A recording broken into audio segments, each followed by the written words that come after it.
We are back on Taking Care of Business on News Talk 1180 KERN, 1230 KGEO, 1410 KERI, now in Albuquerque, New Mexico on 1000 KKIM, and now across this great nation 3 times a week on the internet on knookmedia.com.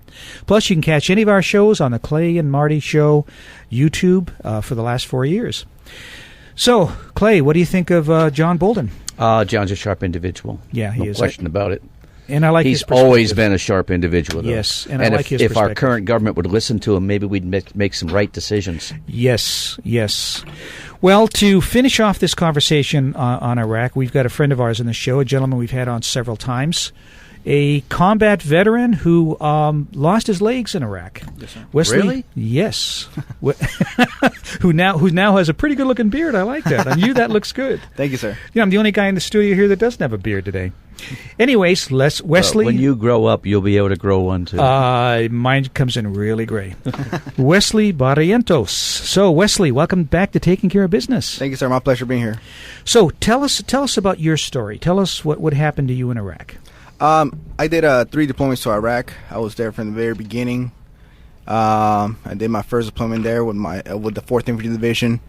Then I went back for 2 more deployments with the 101st Airborne Division. I went back in 2005 to 2006.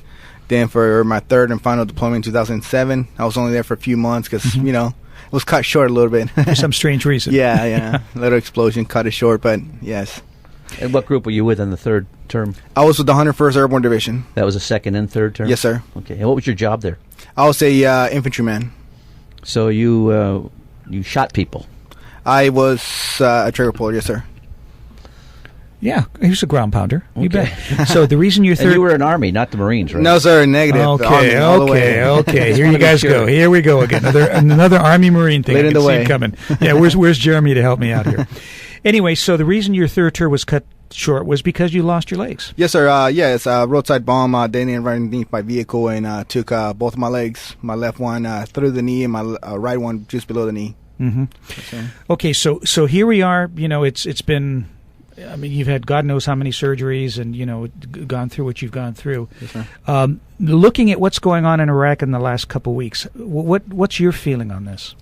Honestly, the first thing that came to mind was a lot of sadness, especially when I heard the fall to Tikrit. Tikrit was the first place where I was at during my first deployment, and hearing the fall to Tikrit, it was just very sad for me. But honestly, I had nothing to be ashamed of or sad about because me and my brothers, we did our job over there. Yes, you did. We went over there. We destroyed a country in 21 days and rebuilt it in a few years. We did our job. We did what was asked of us in that place. We set up a army. We set up a government. We did what we could for that country. We sacrificed body, lives, blood, limbs, whatever we had to do for that country. And we completed our mission. So did you set up educational facilities, schools as well? They actually, the Iraqi had a very good educational system, and we just basically helped them a little more. But that was upon themselves because they had a really good educational system. Did they allow women to go or girls to go to school? Yes, they did. It's not one of those Taliban or, we weren't fighting Taliban or anything like that. We're fighting, most of the time, the ones we were fighting were Syrians. We came with Al-Qaeda from Iraq. Al-Qaeda in Iraq, they call them AQI. So that was the majority of the time, that's who we were fighting there. It was not Iraqi people themselves. So, Wesley, the way I look at this, and you and I talked about this earlier, but I'm looking at this and I'm just feeling angry because of what's going on. For you and for parents that have lost sons and daughters there. Do you feel that we had this thing won and we've snatched victory? Actually, we created defeat out of the hands of victory. I mean, we had this thing won. What went wrong? Well, what honestly, what went wrong is that we did not allow their military to get any experience under the belts. Mm-hmm. We did not allow them to improve themselves. Yeah, we set up this military that basically had all this equipment that they didn't know how to use, or if they knew how to use, they didn't know how to fight. They didn't have no confidence in themselves, no pride in their country. And that's the thing that upsets me the most about Iraq, is that Iraq is divided into tribes, basically. Yes. And there's no sense of pride for their country. They don't love the Iraqi flag the way we love the American flag. They don't. Their association or their loyalty stands with their tribes and their family members, not with their country. And we're seeing that now. We saw that during the first Gulf War. We saw that, when we went back, in 2003. And we're seeing that now, that every time that they get in a fight, they just, their MO is to throw up their hands and surrender. I see Iraq becoming 3 independent, separate countries based on the sects that they have over there. Our in-studio guest is Wesley Barrientos. Do you think, Wesley, that telling the enemy in advance that we're going to be pulling out is a good idea? Well, it's one of those things that we have to do because we can't stay there forever. One. No, but telling somebody that we're going to pull out in December, people can just plan. We'll just wait till December and then take over the country. Absolutely. I think that's not a very good strategy. I think just pulling out in general the way we did in Iraq and just leaving everything behind was the worst idea and the worst exit strategy that we could have done there, because we did not leave any reinforcements or anything just in case, because we knew they were coming back. So did we leave weapons there as well as trucks and tanks and everything else? We left them a lot of equipment, a lot of stuff, and there's just, not people to man them. It's there's a proverb, we've talked about this before, it's an Afghan proverb that says, you have all the watches, we have all the time. Mm-hmm. So basically, they just waited us out, just like they waited out the Afghans waited out the Russians. I mean, but I agree with you as far as Iraq. Iraq is really a made-up country. It's not a natural country. It was made up after, the end of World War I. So they don't have that loyalty. The loyalty is to the 3 different countries that really Iraq should become. Yes, sir. And will. Yeah, sure. I mean, it's balkanized, just like it was, when Yugoslavia, broke apart 20 years ago. But what's the lesson for us here? What should we learn? Because, so many sacrifices were made, and yet we just, it's gone back to where it was. It's worse. Well, the sacrifice was made, and honestly, people keep talking about going back over there and doing this and doing that, sending more troops and helping them out and this and that. In my honest opinion, I personally, I would go back in a heartbeat. Mm-hmm. But why? Why would you go back? Well, because it's an opportunity to kill terrorists. They training every single little kid's becoming a terrorist over there. You'll never kill all the terrorists. Well, the thing is that...